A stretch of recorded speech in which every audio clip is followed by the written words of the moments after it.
매일 아침을 뉴스로 깨웁니다. 신율의 출발 새아침. 총리를 찾습니다. 한쪽은 구직난인데 총리를 구하기란 정말 어렵습니다. 지금 청와대가 총리를 구하기 어려운 이유는 이른바 청문회 트라우마와 관련이 있다고 생각이 듭니다. 청문회 통과만을 생각한다면 정치인 출신들이 상대적으로 용이하지만 하지만 이번 이완구 총리 사태에서 볼 수 있듯이 사방이 지뢰밭인 우리 정치 현실에서는 임기 중에 본의 아닌 파편을 맞을 수도 있고요. 또 그렇다고 관료나 법조계 인사를 선택할 경우에는 안정적으로 국정을 수행할 수 있는 반면에 청문회 때 무슨 돌발 변수가 나올지 모르기 때문입니다. 물론 양자를 겸비한 인물을 찾으면 문제가 없겠지만 이것이 현실적으로 어렵다는데 청와대의 딜레마가 있습니다. 그래서 청와대는 또다시 고민에 쌓일 수밖에 없게 되는 건데요. 어쨌든 이번 총리는 좀 무난하고 지금 박근혜 정부의 국정 철학을 잘 상징할 수 있는 그런 이미지를 가진 인물이 됐으면 좋겠다는 생각입니다. 대한민국은 지금 총리를 찾습니다. 신율의 출발새 아침 오늘 순서 시작합니다.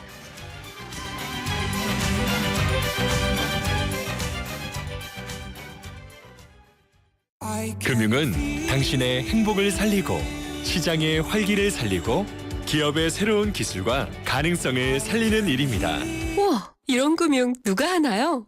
서민경제와 중소기업의 힘이 되는 신한은행이 살림의 금융으로 따뜻한 내일을 만들어갑니다. 신한은행. 이성민 선배님, 고민 있으세요? 요즘에는 은퇴도 빠르고 또 내가 아프면 애들이 고생이고 어떡하지 현빈 씨? 그러니까 받아야죠. 삼성생명 골든밸런스 통합자산 분석 컨설팅.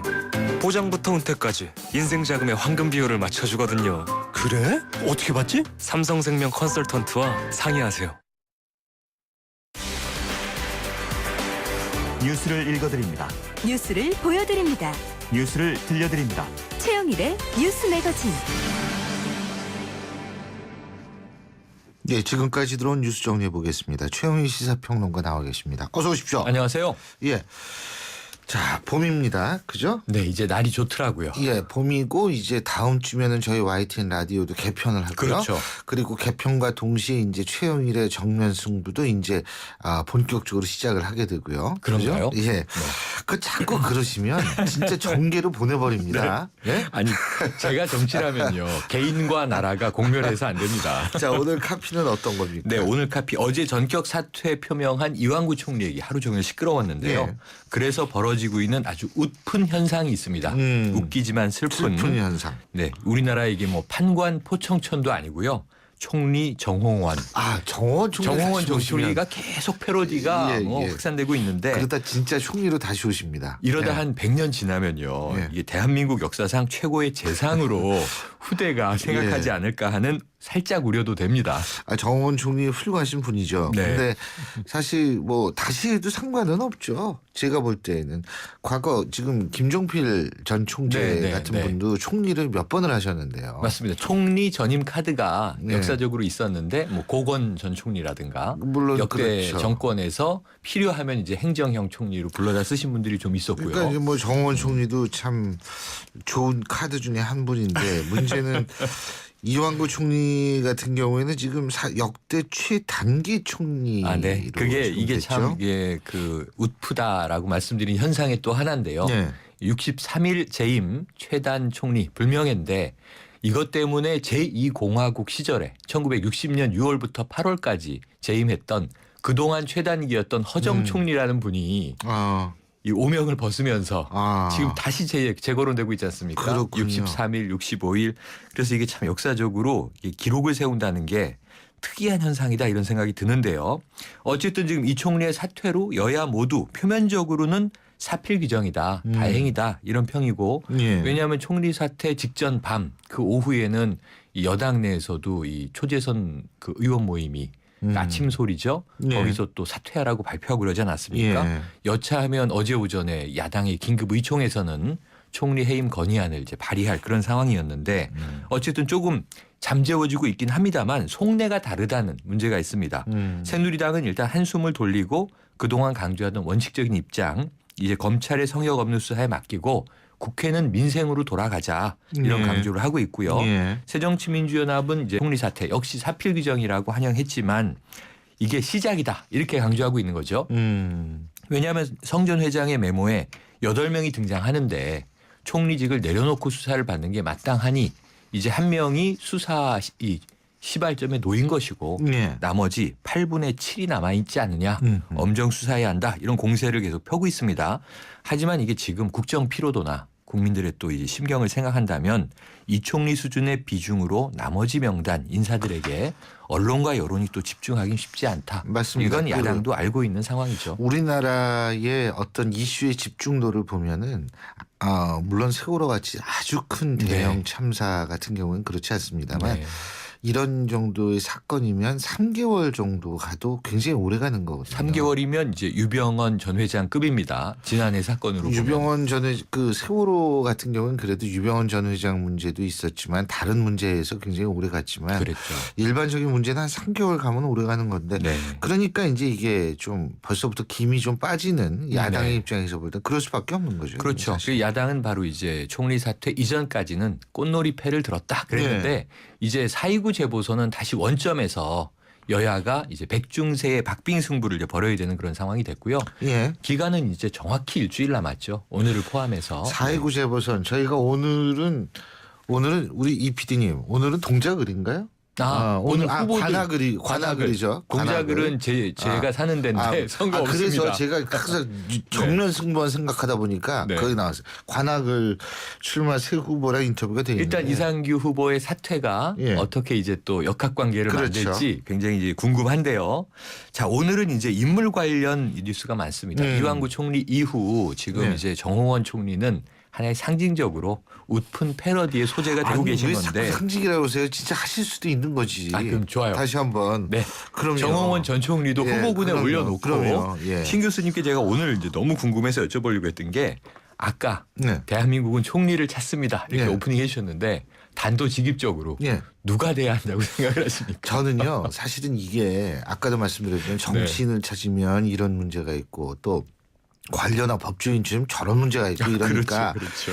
그런 문제 없으려면 좀 인재풀을 넓혀야 된다 이렇게 생각을 해요. 그리고 야당도 반대하지 않으려면 더 넓힐 필요가 있거든요. 통합적 그러니까 그렇죠. 한평책. 그러니까 사실 좀 너무 한쪽으로 치중되지 않으면서도 네, 네. 청렴하면서도 행정 경험이 있고 이런 분들이 예를 들면 여권에는 김문수 전 지사 같은 네, 분들이 네, 네. 계실 수 있는 거고 그렇죠. 이분도 청렴하고 행정 경험도 많고 그리고 지금 정계 은퇴 선언을 해가지고 지금은 뭐 토굴에 응거하고 있지만 손학규 전 대표 아유, 같은 분도 좋죠. 계시는 거고 이런 분들의 카드를 저는 야당 총괄적으로 인물이지만, 그렇죠. 총괄적으로 이게 사실 국무총리는 행정부의 수장이기 때문에 여야의 구분이 있어서는 안 되는 그렇죠. 거거든요. 예. 그러니까 굉장히 중요한 게 그 말씀입니다. 지금 최근에 나오는 걸 보면 도덕성이냐 청렴성이냐 능력이냐 뭐 여러 예. 가지가 있지만 결국은 이 박근혜 대통령이 수첩을 벌여야 한다. 친박 인사 중에서 고르는 건 이제 의미가 없다. 특히 이제 집권 3년 차 나머지 이제 후반 전국을 생각을 하면 더욱 그러하다 이런 얘기가 나오고 있는데 예. 지금 항하평에 오르는 분들 김문수 전 경기지사 예. 저 신 교수님 한 일예로 예. 지금 이제 청거 가능하다 그렇습니다. 말씀하셨는데 뭐 전 경기지사 행정 경험 있고요. 또 이 최근까지 이제 보수혁신 특위 위원장을 하지 않았습니까? 예. 이제 끝났습니다만. 이분이 재산이 거의 없어요. 네. 재산이 없으신 분들 정치하는 분들 중에서 여권에서는 김문수 전 지사라든지 서청원 전 대표라든지 네. 이런 분들이 개인 재산이 거의 없어요. 그러니까 이런 분들은 어쨌든 나름대로 그 청문회에 있어서는 상당히 그런 부분은 뭐 칭찬받을 수 있는 부분이 그렇죠. 아닌가 이런 생각이 드는 청와대 거죠. 입장에서는 예. 일단 무조건 총리 후보의 1순위는 청문회 통과 가능성입니다. 왜냐하면 청문회에 걸리면 제가 뭐, 얘기했잖아요. 예. 청문회 트라우마, 청문회 청자만은 깜짝 놀랄 거예요 아마. 청와대도 청인데 아 어떡해요. 그러네 네. 진짜. 예. 그래서 이제 이 여러 가지 후보들이 등장하고 있는데요. 이 좀 새롭게 등장한 인물 하마평에 예. 50대 기수라고나 할까요? 오세훈 전 서울시장도 거론이 되기 시작을 했어요. 그리고 그건 뭐 이제 충분히 가능하죠. 예. 현역 최경환 경제부총리, 그렇죠. 황우여 사회부총리, 이런 건 이제 내부 승진이라고 내부 그러죠. 승진 대안카드죠.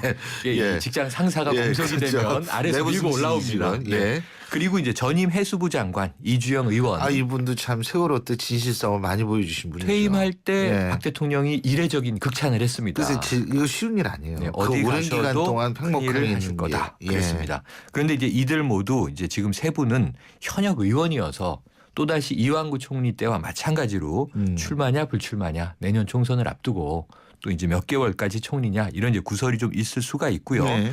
새롭게 급부상한 인물이 제가 좀 주목해서 봤는데 예. 윤중현 전 기재부 장관이 그러니까 많이 저는- 거론되더라고요. 전 이분은 솔직히 잘 몰라요. 그러니까 많은 분들이 잘 모르세요.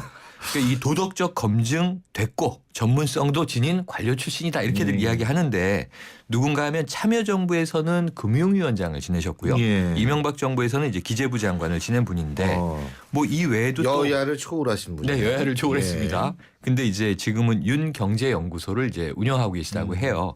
근데 이제 이 뭔가 신망이 있으니까 올라왔겠죠. 아 그럼요. 이 그 양쪽 외에- 정권에서 여야 막론하고 넘나들면서 하는 거 쉬운 거 그렇죠. 아니죠. 근데 총리 후보에 예. 계속 거론되고 있는 분들이 있습니다. 경제민주화 공약 주도자 김종인 전 새누리당 국민행복추진위원장. 예. 또 이제 김대중 대통령 비서실장 출신 지역 화합형 인사로 한광옥 국민대통합위원장. 예. 또 참여정부에서 총리를 이미 한번 지내신 한덕수 한국무협협회장. 이거 보세요. 총리 네. 지낸 분 또 나오잖아요. 그렇죠. 나오네요. 정원전 총리도 네. 얼마든지 가능하다는 거지. 또 예. 이제 새로운 분으로 등장한 분은 바로 김영란법의 발의자 김영란 전 국민권익위원장. 예. 그다음에 이분 초기에 나와서 정말 청렴한 분이다라고 이야기 많이 됐는데 아직 총리 기회를 못 잡으셨던 조무재 전 대법관 아. 법조계 인사죠. 예. 그리고 또 이제 새로운 분이 전에는 비서실장 후보로 계속 거론이 됐었는데 이번에는 이 황교안 현 법무장관 이 김기춘 전 비서실장 후임으로 비서실장 하마평에 올랐었는데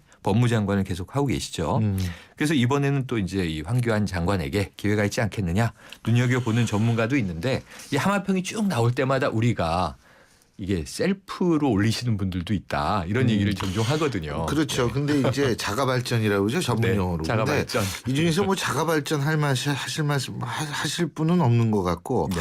어쨌든 다 좋은 분들이 많아요. 좋은 분들이 많은데 이 박근혜 대통령이 여러 가지를 생각을 잘 해야겠죠. 맞습니다. 근데 어쨌든 이번에 좀 되시는 분은 오래 했으면 좋겠어요. 네, 좀 오래 예. 하시고 이 청문회 트라우마도 좀 가뿐하게 넘어주시고 예. 우리나라에 청렴한 사실 인물이 많다는 걸 좀 보여주셨으면 저도 좋겠어요. 청문회 그거 있잖아요. 네. 그 얘기 청문회 때마다 무슨 코멘트하고 하는 게 사실은 이제 힘들고 피곤해요. 같은 얘기 계속 하거든. 그러니까 네. 좀 그런 것도 좀 이제 없어졌으면 좋겠어요. 그래서 이미 예. 기시감, 데자뷰, 뭐 전 정권, 전 정부 얘기할 것 없이 이번 정부 들어와서만도 이 총리 인사청문회 너무 많이 얘기를 해야 되니까 예. 그런 말씀을 하실만 합니다. 예. 예, 경남기업 세 번째 압수수색 들어갔고요. 예. 박준호 전 경남기업 상무 소환 예. 조사를 받았는데요. 매우 이제 흥미로운 인물입니다. 왜냐하면 지난번에 야당 의원 관련설이 불거졌을 때 추미애 의원실에서 격노하면서 해명도 내놓고 그랬는데요. 이 박준호 전 상무가 97년, 98년에는 이제 추미애 의원의 국회 비서관 근무 경력이 있고요. 네. 이후에 여러 4개 의원실에서 비서관으로 근무했던 국회 통입니다. 그런데 이제 2003년에 경남 기업에 스카웃이 된 거죠. 예. 성 전 회장의 수행 비서를 맡았고 예. 주로 정치권 경력을 바탕으로 성 전 회장의 정치 활동을 지원 관리하고 정치권 인사들과 연결고리 역할을 한 것이 아닌가 추정되고 있는데 어제 검찰 소환에 응하면서는 기자들에게는 말씀드릴 수 없다. 그거는 제가 알고 있는 바가 없다. 이렇게 없다 다 부인하고 이분이 들어가셨거든요. 근데 전격 체포됐죠. 전격 체포됐습니다. 예. 그러니까 검찰의 소환 조사 과정에서 예. 뭔가 이제 혐의점이 드러났다는 것을 이제 예. 상징하고 있는 건데요. 예. 이 체포와 관련된 이후에 뭐 리스트와 관련된 인사들이라든가 그 외 이 부패와의 수사 어떻게 될지 지켜봐야 될 것 같고요. 예. 어제 좀 엉뚱한 소식인데 중앙대 일전에 저도 좀 깜짝 네, 놀랐어요. 교육문화수석의 통합과정 특혜 논란이 있으면서 이명박 정부 시절에 맞습니다. 교육문화수석이죠. 그래서 이게 좀 대학도 이 비리의 수사 대상이구나 이런 예. 정도 생각이었는데 두산그룹 회장이자 중앙대 이사장인 박용성 회장이 모든 직에서 물러난 이 일이 있었습니다. 근데 이게 발단이 막말이 아니고 막 메일인데요. 어허. 저도 이 이메일 내용, 이 중앙대 교수들에게 보냈다는 메일 내용을 보고 깜짝 놀랐는데요. 목을 당신들이 내밀었으니 고통스럽게 피를 많이 흘리며 네. 베어주마. 뭐 이런 무시무시한 얘기가 등장합니다. 아니 뭐 그러니까 그 목을 내밀었으니까 쳐주는 게 예의다라고 시작을 하고 맞습니다. 그 다음에 이제 고통스러운 그 고통스럽게 뭐 피를 많이 뭐 흘리면서 그게 그렇게 되는데 좀 잔혹한 그런 용어들이 얘기가 많이 어제 나옵니다. 뉴스에 많이 나오더라고요. 예. 이게 과연 이 교육 부문에서 나올 만한 언어냐 난감한 표현인데요. 이게 문제는 이런 것 같습니다. 기업식 생산성을 대학에 도입하는 과정에서 아니 기업에서도 이런 단어 쓰면 안 되죠. 네네 이 표현 자체는 그렇고요. 아니 뭐 사원들이 다른 얘기한다 그래서 니들이 목을 내밀었으니까 목을 그리고 그렇게 또 얘기하면 안 되죠. 이 비슷하게 이제 경쟁하고 있는 타 대학을 삼류대로 비하하는가 아 하면 그런 경우도 있어요. 네, 여러 가지 좀 아이고, 참. 안쓰러운 이야기들이 많이 나와서 예. 뭐 어쨌든 이런 흔적들을 지우긴 어려웠습니다. 사죄와 함께 사퇴했음에도 논란은 좀 길게 갈 것 같고요. 또 한 인물은 재계 인물인데 동국제강의 장세주 회장. 사실은 이게 할아버지가 창업해서 54년도 일대 장경호 회장, 선친 장상태 회장 이어서 3대 경영주거든요. 그런데 이제 몇 번 이제 법망에 올랐었습니다. 2004년에는 개인 채무를 회사 예금을 담보로 이제 해결했던 그런 정황 때문에 예. 이 징역 3년에 집행유예 4년 받으셨던 이 전력도 있고 그러신데 예. 이번에는 횡령과 탈세로 비자금을 조성했고 예. 이것을 이제 해외 라스베가스에서 원정 도박을 했다 이런 복합적인 혐의를 받고 있습니다. 자 오늘은 어떤 노래 듣고 헤어질까요? 오늘 노래 지금 뭐 인사가 돌고 돕니다. 예. 이 총리 또 이 인사가 나왔는데 예. 오늘 저 윤도현 밴드와 예. 전인권 씨의 돌고 들으시죠. 예, 그 돌고 네. 갑자기 정홍원 전 총리도 생각이 네. 또 나네요. 또 오실지 몰라요. 예, 또 많은 오셔도 좋죠. 네티즌들이 뭐. 응원하고 그럼요. 있습니다. 예, 오늘 말씀 여기까지 듣죠. 고맙습니다. 고맙습니다. 지금까지 최영일 시사평론가였습니다. 캠핑 가요 고베어 가족들과 즐거운 캠핑 가요 고베어 행복한 캠핑 가요 고베어 행복한 캠핑 코코코베아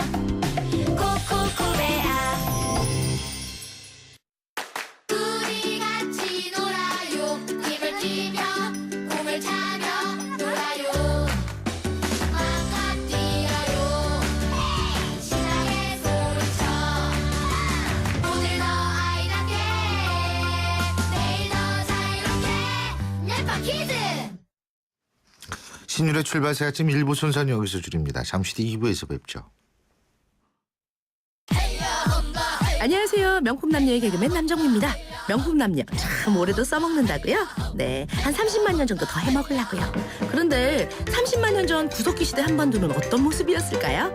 경기도 연천군에서 제23회 연천 구석기 축제가 열린다고 합니다.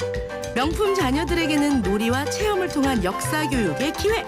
데이트 장소를 찾는 명품 남녀들에겐 멋진 추억을 만들 수 있는 절호의 찬스. 명품 중에 명품 연천 구석기 축제 여러분을 초대합니다. 50원의 유료 문자 우물정 0945번으로 참여하시는 분들께는 추첨을 통해 4인 가족 바비큐 체험 티켓을 선물로 보내드립니다.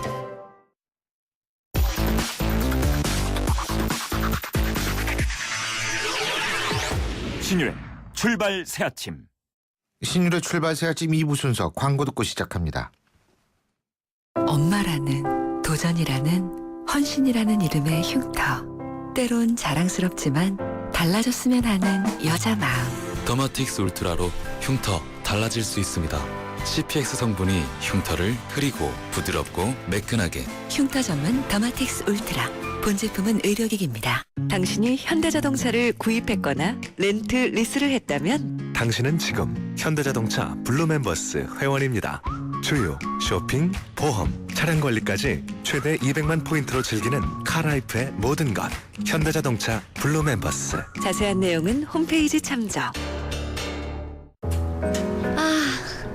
날아가고 싶다. 봄바람 타고. 타러 갈까요? 봄볕 하나에 봄바람 둘. 뭐해? 커피에 봄 타는 중입니다. 봄 맛있네. 세상 어디에도 없는 맛. 맥심 모카골드. 점점 따뜻해집니다. 당신을 향한 SM5의 마음도.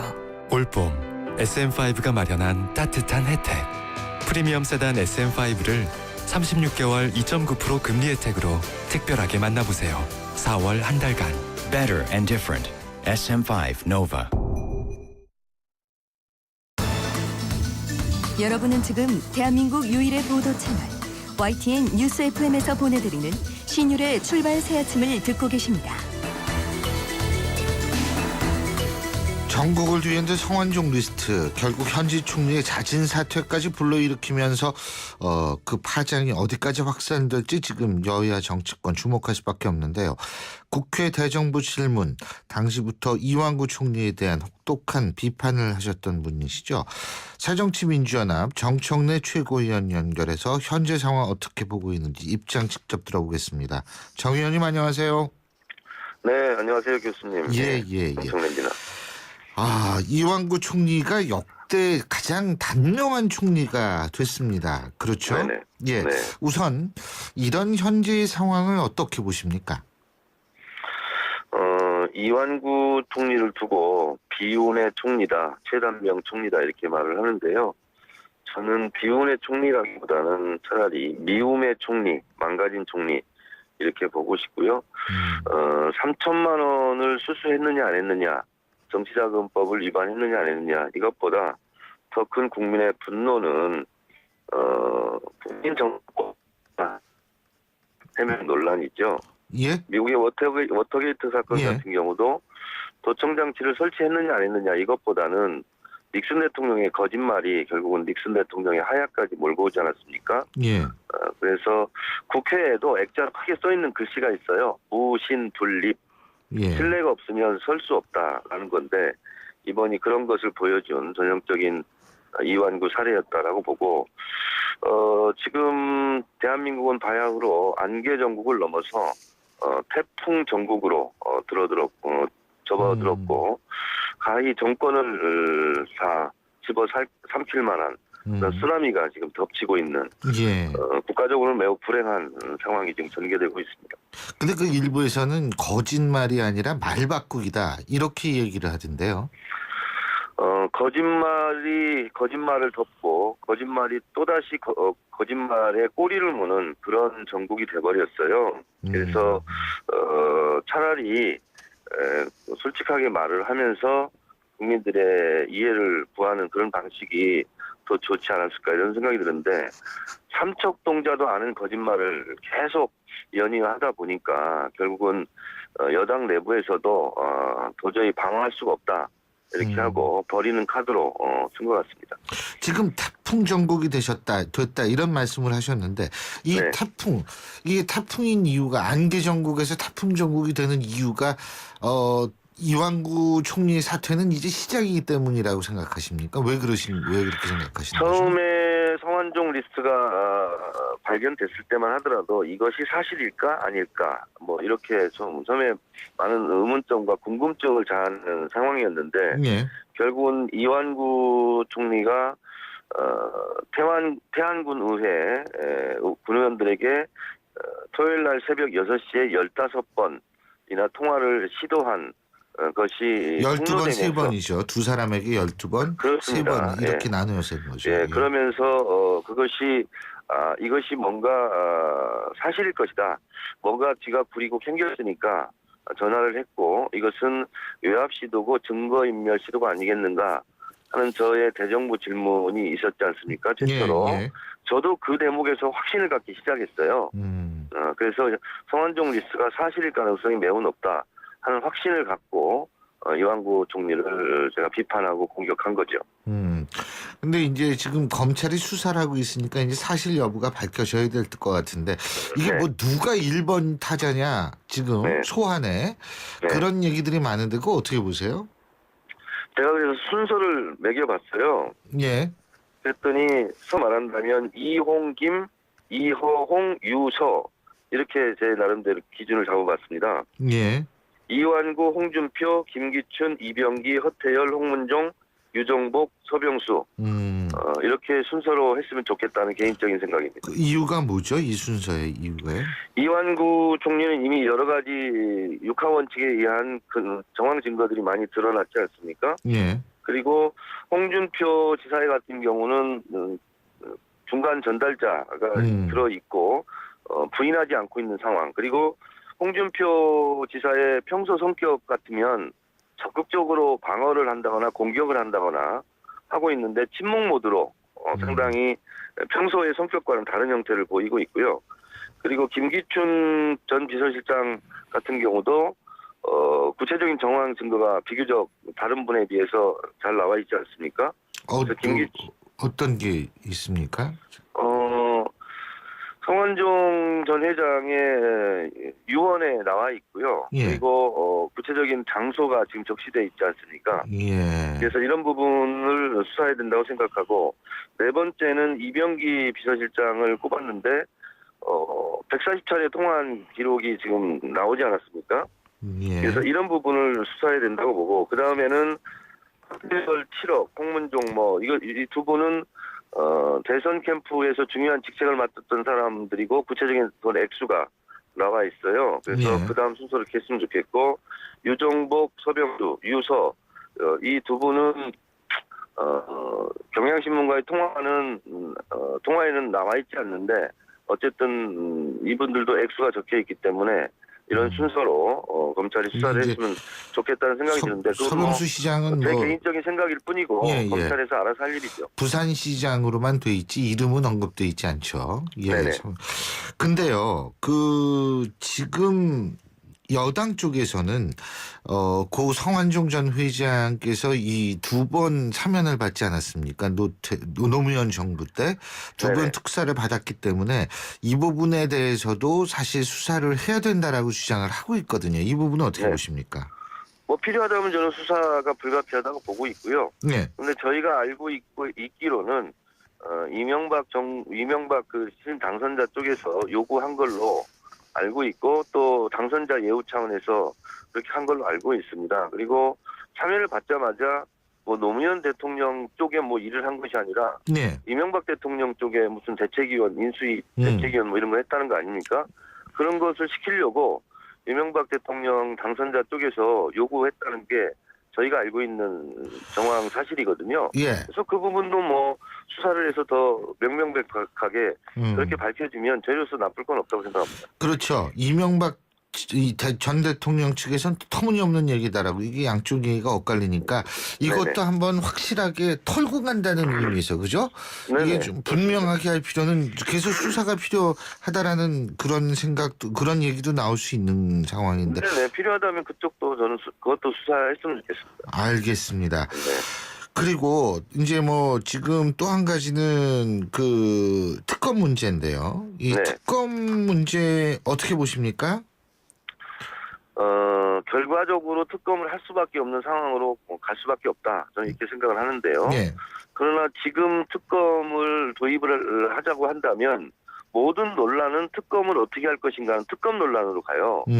그렇게 되면 지금 특별수사팀에서 증거인멸 조작이라든가 여러 가지 근거들을 수집하고 해야 되는데 그 부분이 중단될 수 있거든요.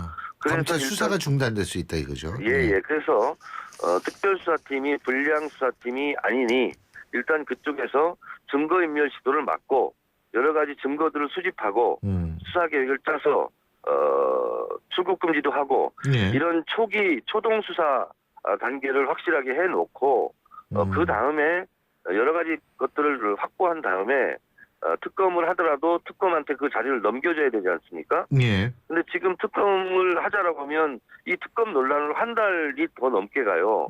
그러면 초동 수사에 실패할 수 있고 증거 확보에 실패할 수 있기 때문에 어쨌든 지금 특별수사팀이 맡은 역할은 충실히 다하는 게 맞고, 그리고 특별수사팀의 상황을 봐서 특검도입을 결국은 해야 되지 않을까 이런 생각이 듭니다. 예. 그리고 또 한 가지는 이제 이 특검 문제도 특검 문제지만 이제 차기 총리가 이제 또 이 지명을 해야 되는 그런 부담이죠. 이건 사실 청와대가 부담을 안게 됐는데, 자, 차기 총리는 어때야 된다고 보십니까? 우리 교수님이 아까 이완구 총리를 비운의 총리라고 했는데 진짜 비운의 총리는 정홍원 총리죠. 정홍원 총리가 또 구원 등판해야 되는 거 아니냐 하는 정도로 총리 구인난에 지금 시달리고 있는 거죠. 그래서 한쪽은 구직난인데 한쪽은 구인난이에요. 예? 그렇습니다. 아니 일반 청년은 실업률이 높아서 구직난인데 네, 그래서 저는 지금까지의 장관이든 총리든 밀실에서 예. 암암리에 짬짬이로 이렇게 내정을 하고 청문회에 올렸는데 대부분 다 실패하지 않았습니까? 예. 그래서 이 박근혜 정권을 총리 부인난 정권이라고 비아냥거릴 정도로 이런 게 나오는데 그래서 이번에는 공개 모집했으면 좋겠어요. 아, 공개 모집. 공채 출신 총리. 예? 예. 특채가 아니라, 예. 그렇습니다. 그래서 지금 사실상 박근혜 정권의 절반 이상은 저는 무너졌다고 보고 예. 그러면 야당과 국민의 도움을 받아야 되거든요. 예. 박근혜 정권 스스로 이 정권을 운영할 능력을 저는 상실했다고 봅니다. 그래서 의원 내각제 상황이라면 내각 총사퇴하고 총선을 다시 치러야 되는 국면인데 우리는 그게 될 수가 없기 때문에 이번에는 야당과 시민단체 국민들에게 공개 모집해서 공개 채용하는 것이 어떨까라는 생각이 들어서 예. 이번 총리는 박근혜 정권의 총리라기보다는 중립내각형 총리다.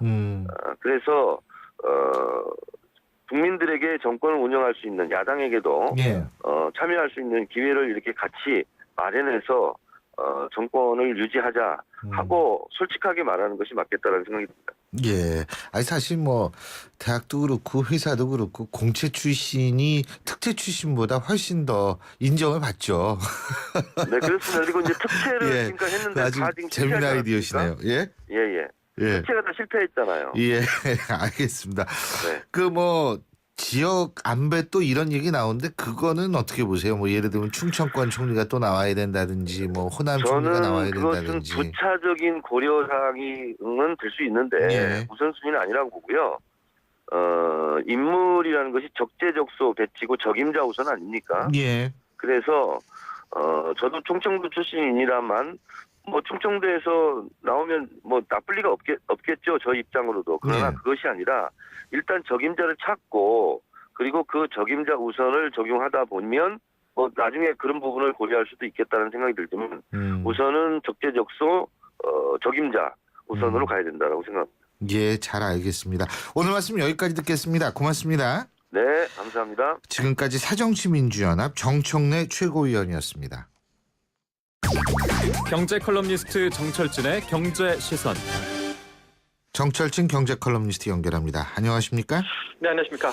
예, 올해도 개인들이 부담하는 소득세가 더 많이 늘어날 거라고 하는데 네. 그러면은 이제 또 법인세 인상 얘기 나올 수밖에 없는 거 아닙니까? 그렇습니다. 뭐 작년부터 이런 얘기 있죠. 대한민국 재정, 대한민국 멀고 살리는 건 기업이 아니라 개인들, 국민들이다라고 하는데요. 작년에 이어 올해도 이제 우리 일반 개인들, 특히 셀러리맨들이 내는 세금들이 더 늘어날 것 같습니다. 이제 올 2월달하고 2월달 세금 거둔 이제 통계가 발표가 됐었는데요. 예. 소득세는 더 많이 거쳤고요. 작년에 동일한 기간 대비해. 반면에 또 기업들 내는 법인세, 또 소비할 때 붙는 부가가치세 있지 않습니까? 예. 그건 또 큰 폭으로 줄어들었습니다. 그래서 보면은 정부가 이게 뭐 세금 걷기 쉬운 이 개인들, 셀러리맨들 또 일반 국민에 대한 여기에서만 세금을 또 너무 걷어가는 의존도 커지고 있지 않나 이런 생각을 해보는데요. 예. 기획재정부가 어제 발표했던 4월 재정 동향의 자료입니다. 소득세가 1월, 2월에 11조 1천억 원 걷었거든요. 이게 작년 1월, 2월에 비해서는 무려 8천억 더 걷은 겁니다.